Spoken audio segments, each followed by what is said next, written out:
ओम सर्वमंगल मांगल्ये शिवे सर्वार्थ साधिके शरण्ये त्र्यंबके गौरी नारायणि नमोस्तुते। जेन बद्धो बलि राजा दानवेन्द्रो महाबला तेन त्वां प्रतिपद्नामि रक्षे माचल माचल। गंगा तरंग रमणीय जटा कलापम गौरी निरंतर विभूषित वाम भागम नारायण प्रियमनंगमदापहारम वाराणसी कुलपतिम भज विश्वनाथम। नमस्कार, स्वागत है आपका आचार्य वाणी में। मैं आचार्य डॉक्टर विक्रमादित्य आपके साथ हूँ। आज का विषय हमारा है मकर राशि वालों के लिए ग्रहों का योगायोग किस प्रकार का बनने वाला है। देखिए मकर राशि वालों, आपकी राशि के दृष्टिकोण से यदि हम समझें, 6 तारीख के दिन बुधवार का दिन है, साथ साथ द्वादशी तिथि विद्यमान है और इस दिन बुधवार का योग बन रहा है त्रयोदशी के साथ, तो बुध प्रदोष का योग बन गया है। ऐसे में बुध महाराज आपकी राशि के दृष्टिकोण से देखें तो बहुत सुंदर जगह योग बना रहे हैं। महालक्ष्मी योग का निर्माण करने के लिए बिल्कुल तत्पर है, लेकिन अस्त चल रहे हैं। देव कृपा से भगवान, देखिए योगा योग ज्योतिष के यही निधि निकाल के लाते हैं।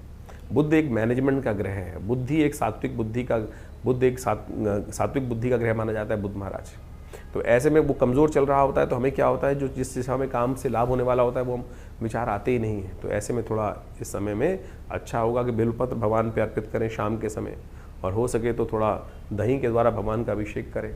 और शास्त्र के दृष्टिकोण याज्ञवल्क्य के द्वारा बताया गया है कि दही से भगवान को स्नान कराने से क्या होता है कि बहुत सारी कष्ट हैं, मट्ठे से भगवान को स्नान कराएं। आपकी राशि के दृष्टिकोण से मट्ठा लेकर भगवान का दही में पानी मिलाकर भगवान का पूजन कर लेने से क्या होता है कि बहुत सारे कष्टों से निवृत्ति का योग बनेगा। इस शाम के प्रदोष काल, जब सूर्य अस्त हो जाए, अंधेरा हो जाए, उससे पहले पहले ये उपाय को करने का प्रयास करें, अच्छा रहेगा।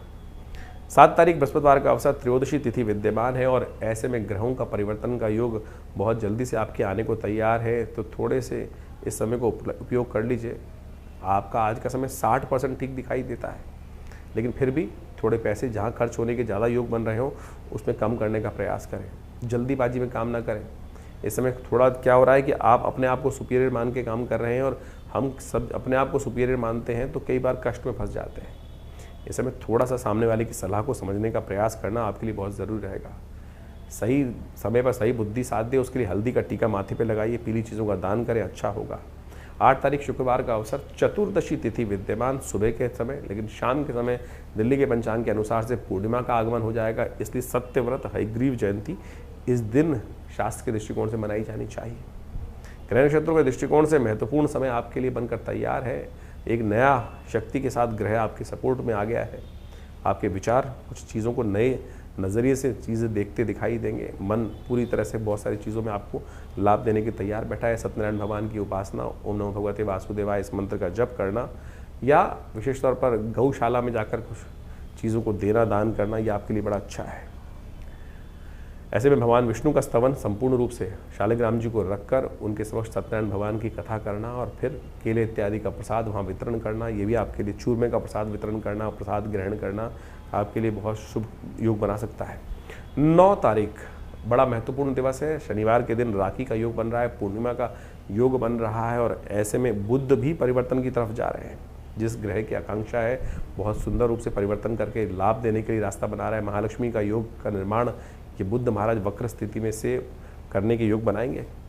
तो ऐसे में ये ग्रह की स्थिति आपके लिए बड़ी अनुकूलता बनती दिखाई देगी आने वाले समय में।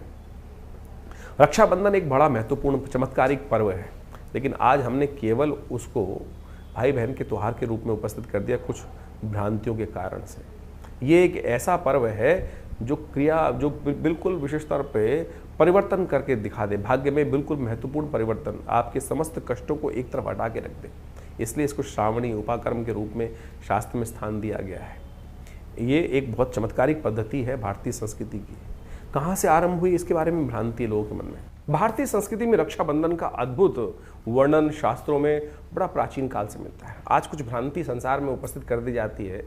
आज हमारे मॉडर्न हिस्टोरियंस ने जिस प्रकार से राखी को कुर्मावती और हुमायूं के साथ जोड़कर बना दिया और उसके द्वारा उन कथाओं को हमारी टेक्स्ट बुक्स में डालकर, एनसीईआरटी की टेक्स्ट बुक्स में डालकर कुछ वर्ष पूर्व ऐसी व्यवस्था बना दी गई, शायद हमारे बच्चे, हम सब लोग यही सोचते हैं कि हमारी संस्कृति तो शायद हुमायूं से पहले थी ही नहीं, मुगलों से पहले थी नहीं। लेकिन यदि शास्त्र में वर्णित, हमने आरंभ में एक मंत्र पढ़ा था जेन बद्धो बलि राजा दानवेंद्रो महाबला तेन त्वाम प्रतिबदनामी रक्षे महाचल माचल। यानी भगवती महालक्ष्मी ने ये सबसे पहला जो राखी का बंधन था, ये बड़ा अब ये शास्त्र में वर्णन जो आता है कैसे किया उन्होंने, उसके लिए राजा बलि की कथा चलती है। भगवान वामन का जब अवतरण हुआ तो उस वक्त उन्होंने 3 पग में समस्त जो संसार को नाप लिया था। जो 2 पग में नापने के बाद तीसरा पग कहाँ रखा था, बलि के सिर पे रख दिया था। बलि ने कहा था कि आपने संपूर्ण संसार पर तो आधिपत्य स्थापित कर लिया, जो दान मैंने दिया उसको स्वीकार कर लिया, और अब तीसरा पग जो रखना है वो प्रभु आपने अभी मेरे शरीर पर विजय नहीं प्राप्त करी, आप मेरे सिर पर अपना चरण रखें। तब तीसरा कदम उन्होंने वहाँ रखा। तब भगवान ने प्रसन्न होकर महाराज बलि को क्या किया, महाराज बलि को राज्य दे दिया, पाताल लोक का राज्य। भगवान ने जिस प्रकार से उनको श्रद्धा के साथ संपूर्ण रूप से जो उन्होंने उनकी परीक्षा ली थी, ये सब परीक्षा ही कथाओं के माध्यम से समझें कि जिस प्रकार से भगवान ने महाराज बलि की परीक्षा ही ली ना, और परीक्षा में उत्तीर्ण हुए, तो उनको परिश्रम, उस परीक्षा का जो उपहार मिलना था, उपहार क्या मिला, वरदान मिला। तो महाराज बलि ने भगवान से वरदान में ये मांगा कि भगवान मैं आपने मुझे पाताल लोक दे दिया, लेकिन मेरी एक इच्छा है, आप भक्त पर कृपा करें कि आप जब भी मैं उठूं तो मेरे को सबसे पहले आपका ही दर्शन हो। कैसे होगा दर्शन, तो भगवान को द्वारपाल बना दिया गया। महाराज भगवान ने प्रसन्न, यानी भक्त पर भगवान इतने प्रसन्न हो जाते हैं कि जैसी मनोकामना सिद्धि हो की इच्छा रखता है भक्त, उसको पूर्ण करने के लिए भगवान वहाँ प्रेमवश क्या हुए, महाराज बलि के यहाँ पाताल लोक में द्वारपाल के रूप में प्रतिष्ठित हुए। और जैसे ही महाराज बलि उठते थे तो कहा जाता है कि सबसे पहले दर्शन श्रीहरि के उनको होते ही थे। ये श्रद्धा भाव विश्वास की कथा है, इसको समझने के लिए बहुत ज़्यादा भक्त बुद्धि ही चाहिए, तब जाके समझ में आएगा। कहा जाता है भगवती जो लक्ष्मी थी बड़ी दुखी हुई कि भगवान को वहाँ उन्होंने बांध के रख लिया, मोहवश आपने भक्त जाल में फंसा लिया। तो भगवती ने क्या किया, वहाँ जाकर महाराज बलि के समक्ष उपस्थित हुई और उनको इस श्रावणी कर्म करते हुए, इस जो सावन का महीने की पूर्णिमा के तिथि के दिन वहाँ जाकर उनको रक्षाबंधन बांधा। अब रक्षाबंधन बांधा जाता है तो बहन को कुछ ना कुछ देने की परंपरा है और वचन दिया जाता है। तब उन्हें कहा जेन बद्धो बलि राजा दानवेंद्रो महाबला। तो ये विशेष तौर पर रक्षा सूत्र भी है और साथ साथ बहन के साथ भाई का प्रेम भी है। तो महाराज बलि ने जिस प्रकार से बहन को कुछ देने को मांगा, तो भगवती महालक्ष्मी ने क्या मांगा कि आप मेरे पति को छोड़े यहाँ से आप। तो वहाँ से भगवान पुनः वापस भगवती लेके चली गई। तो यानी ये परंपरा, ये कथा का माध्यम हम आपको समझाने का प्रयास कर रहे हैं, तो इस भ्रांति को हटाएं। शास्त्र बड़े ही वृहद वर्णित हैं, इन सब चीज़ों अनादिकाल से परंपरा रही है, लेकिन हमारी संस्कृति को जिस प्रकार से तोड़ने का कार्य किया वो बहुत गलत लोगों ने, और हम उसको समझ में नहीं पाते हैं। पौराणिक काल से इन कथाओं के माध्यम से हमको समझ में आता है। इसके अलावा और समझें, ये केवल भाई बहन का बंधन नहीं है। बहुत सारे लोग तो केवल भाई बहन को जिस प्रकार से कह देते हैं, नहीं, ये विजय का संकल्प है, ये संकल्प बुद्धि का चमत्कार है कि हम संकल्पबद्ध होकर, इंद्राणी ने इंद्र को भी रक्षा सूत्र बांधा था। जेन बद्धो बलिराज दानवेंद्र महावत्तेनो, जो इंद्र ने विशेष तौर पर, इंद्र जब युद्ध में लगातार हार रहे थे तो इंद्राणी ने संकल्प कर कर, यज्ञ कर कर एक रक्षा सूत्र इंद्र के हाथ में बांधा कि ये मेरा संकल्प है, ये मेरी सतीत्व का संकल्प है कि इसको बांध के जाओ, इस रक्षा सूत्र को। ये राखी जो है वो रक्षा सूत्र है। ये ब्राह्मण अपने शिष्यों को बांधते हैं, गुरु अपने शिष्यों को बांधते हैं। तो इसके द्वारा जो आप पूजा कर्म इत्यादि करते हैं, तो उसमें सबसे पहले कर्म के आरंभ करने से पहले वो हाथ में जो रक्षा सूत्र बांधा जाता है, वही तो वास्तविक तौर पर राखी है। आज हमको इन शास्त्रों को समझना चाहिए और ये चमत्कारी काम करता है। ये आपका संकल्प है, इसको मंत्र से सिद्ध कर कर ही धारण करने का प्रयास करना चाहिए। तो हम आपको इन सब सिद्धांतों को समझाने का प्रयास कर रहे हैं, तो आप इस पर विश्वास जगाएं। ये केवल परंपरा नहीं है, बहुत सारे लोग परंपरा के अनुसार, इस बार तो बड़ा सुंदर योग ऐसा बन रहा है कि भद्राव है ही नहीं पृथ्वी पर, तो आप आनंद भाव से किसी वक्त भी इन समस्त कर्मों को करने का सुंदर योग बना सकते हैं। भगवान का सुंदर स्तवन करें और उसके बाद भाई और बहन के सब संबंध, जो परिवार के संबंध है, उनको बहुत आनंद के साथ समझाते हुए इस कर्म को करें। कल्याण के सुंदर योग बन सकते हैं। तो इस श्रावणी का जो कर्म है, रक्षाबंधन जो कर्म है, आपने अभी इसको अच्छे से जीवन में उतारने का प्रयास करना है। कैसे आपकी राशि के दृष्टिकोण से मकर राशि वालों के लिए इस वक्त इस समय परिवर्तन का हो सकता है, समझें। ये केवल भाई बहन को, जिस प्रकार से हिमायू और उस कथा को लोगों ने प्रचलित कर दिया, लेकिन ये पर्व तो ऐसा है कि जिसको इंद्राणी ने इंद्र के लिए दिया, रक्षा सूत्र बांधा और उनकी युद्ध में विजय हो गई।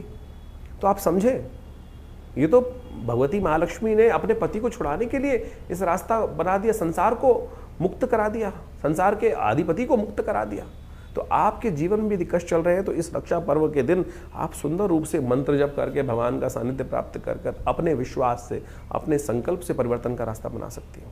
तो आपकी राशि के दृष्टिकोण से समझें, आप रेशमी धागे में विशेष तौर पर आपके लिए सबसे श्रेष्ठ रहेगा कि आप थोड़ा सा नमक की डली, सेंधा नमक मिल जाएगा आपको, सेंधा नमक या फिटकरी को लेकर और उसको विशेष तौर पर आपके लिए सबसे श्रेष्ठ है त्र्यंबक मंत्र, भगवान शंकर के मंत्र त्र्यंबकम यजामहे सुगंधिम पुष्टिवर्धनम उर्वारुकमिव बंधनान् मृत्युर्मुक्षीमामृतात्, इससे सिद्ध करवाकर एक नीले रंग के वस्त्र में इस पोटली को बांधकर रेशमी वस्त्र के साथ सिद्ध मंत्र से आप इसको अपने इष्ट, अपने खास मित्र जो भी है आपके, जिनके लिए भी आप करना चाहते हैं, क्या भाई, क्या बहन, क्या पिता, क्या पुत्र, क्या गुरु, क्या शिष्य, सबके लिए जिसके भी साथ आपकी निष्ठा बंधी हुई है, अपने निष्ठावान बनकर संकल्प के रूप में सिद्ध करा के इसको रक्षा सूत्र को धारण कर दें।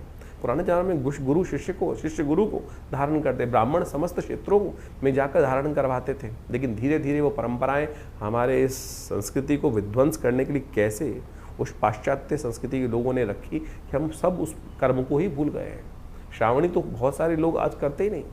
तो जनेऊ को धारण करने की जो परंपरा है उसको हमें करने का प्रयास करना चाहिए। विधि के अनुसार से हम आश्रम में ये समस्त कर्म कराते हैं और इसको धारण करें, देखिएगा परिवर्तन का योग आपकी राशि में बहुत बढ़िया से बनेगा। ऐसे में आपकी राशि के दृष्टिकोण से सबसे श्रेष्ठ रहेगा कि आप विशेष तौर पर ऐसे में कुमकुम का तिलक धारण करें या भस्म का तिलक धारण कर इन समस्त कर्म को करने का प्रयास करेंगे तो ये राखी आपके लिए बड़ा चमत्कारिक योग बनाकर लाभ देने के पूरे वर्ष के जितनी अलाएँ बलाएँ हैं उनको हर कर अगले वर्ष के लिए आपको बिल्कुल तैयार करके रक्षा सूत्र धारण इस रूप से करेंगे तो बहुत अच्छा योग बनेगा आपके लिए। 10 तारीख के लिए हम बात करें, रविवार का अवसर है, भाद्रपद का महीना आरंभ हो रहा है और ऐसे में ग्रह नक्षत्र आपकी राशि के दृष्टिकोण से अच्छे योग बना रहे हैं आपके लिए। लेकिन ध्यान रखना, भ्रम की स्थिति अभी भी आपके मनोमस्तिष्क में विचार कर सकती है। मन जो है कहीं ना कहीं भ्रम ग्रसित रहता दिखाई दे रहा है। लाभ का योग है लेकिन फिर भी कहीं ना कहीं वहम, शंकाएं साथ साथ चलती दिखाई। शंकाओं को निवृत्त करने का योग बनाए तो अच्छा होगा। तो ग्रहों का जो ये प्रभाव जो आपने अभी समझा, आपकी राशि के दृष्टिकोण से किस प्रकार का योगा योग बन रहा है, जो परिवर्तन का समय इस वक्त चल रहा है, शनि मंगल का टकराव चल रहा है, शनि वक्री चल रहे हैं, बृहस्पति और शुक्र की युति चल रही है, इन सब का प्रभाव वर्तमान में हर व्यक्ति के दृष्टिकोण से अलग अलग पड़ रहा है। मूल जन्मपत्री राशि के दृष्टिकोण से इस बात को हमें समझना चाहिए कि ऐसा नहीं है कि हर राशि वाले के लिए, जैसे जिस राशि का जो ग्रह योग बन रहा है वो हर राशि वाले के लिए उसी प्रकार का ही बनेगा, ऐसा नहीं हो सकता है। क्यों नहीं हो रहा है इस प्रकार से? बहुत सारे बात लोग व्यंग्यात्मक तौर पे करते हैं कि 12 राशि के दृष्टिकोण से ये परिवर्तन का प्रभाव तो हर व्यक्ति के साथ ऐसे ही होगा। नहीं, आपकी मूल जन्मपत्री में ग्रहों की युति किस प्रकार से है, आप ये मान के चले कि किस प्रकार का योग बन रहा है। इसको ऐसे कैटेगराइज कर लीजिए कि एक स्पेसिफिक ब्लड ग्रुप का व्यक्ति है क्या, जब कोई बीमारी आ रही है मौसम के अनुसार परिवर्तित हो रही है कि सब लोग उसी के अनुसार से बीमार हो रहे हैं क्या? ऐसा नहीं होता है। आपकी मूल जन्मपत्री, आपकी मूल जो आप प्रकृति है वो किस प्रकार की है, उसका प्रभाव किस प्रकार से है, कौन इम्यून स्ट्रांग है, कौन इम्यून वीक है, तो उसका प्रभाव उस हिसाब से होता है। तो इसी प्रकार से ज्योतिष के दृष्टिकोण से इस बात को हमें समझना चाहिए कि परिवर्तन के योग बन रहे हैं।